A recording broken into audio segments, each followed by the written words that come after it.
How ఎలా కేసా బాలయ్య జోరు చూశాక అందరిలోనూ ఇలాంటి డౌట్సే వస్తున్నాయి ఇప్పుడు. అఖండ ముందు వరకు 30 కోట్లున్న మార్కెట్ పెరిగితే ఎగిరిగితే ఏ 20 కోట్లో 30 కోట్లో పెరగాలి. కానీ ఒకేసారి 100 కోట్లకు ఎలా వెళ్ళిందా అని జుట్టు పీక్కుంటున్నారు. తాజాగా ఆయన మరో సెన్సేషనల్ దర్శకుడితో సినిమాకు సిద్ధమవుతున్నారు. మరి అదేంటి? ఇంతకీ బాలయ్య జోరుకు రీజన్ ఏంటి?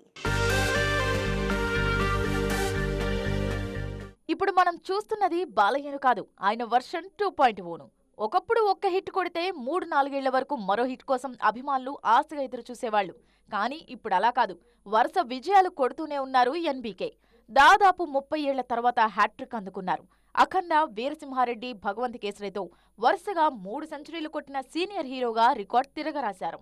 అఖండ ముందు వరకు బాలయ్య వేరు, ఆ తర్వాత బాలయ్య వేరు. అక్కడి నుంచి ఆయన పాత్రల ఎంపిక పూర్తిగా మారిపోయింది. ఓవైపు ఫ్యాన్స్ కోసం యూత్ రోల్ చేస్తూనే మరోవైపు ఏజ్డ్ రోల్స్ చేస్తున్నారు. వారికోస్ వెయిన్స్ వ్యాధికి కేవలం 30 నిమిషాల్లో చికిత్స. కాల్ చేయండి 9989527715.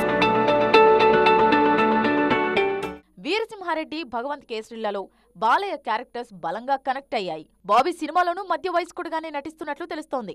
80వ దశకం నేపథ్యంలో ఈ కథ సాగుతుంది. బాబీ తర్వాత హరీష్ శంకర్ తో బాలయ్య సినిమా చేయబోతున్నారని తెలుస్తోంది.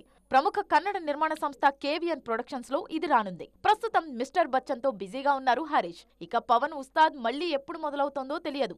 అందుకే ఎన్బీకే కోసం హరీష్ శంకర్ కథ సిద్ధం చేస్తున్నట్లు ప్రచారం జరుగుతోంది. ఈ ప్రాజెక్ట్ వర్కౌట్ అయితే ఫ్యాన్స్ కు పండగ.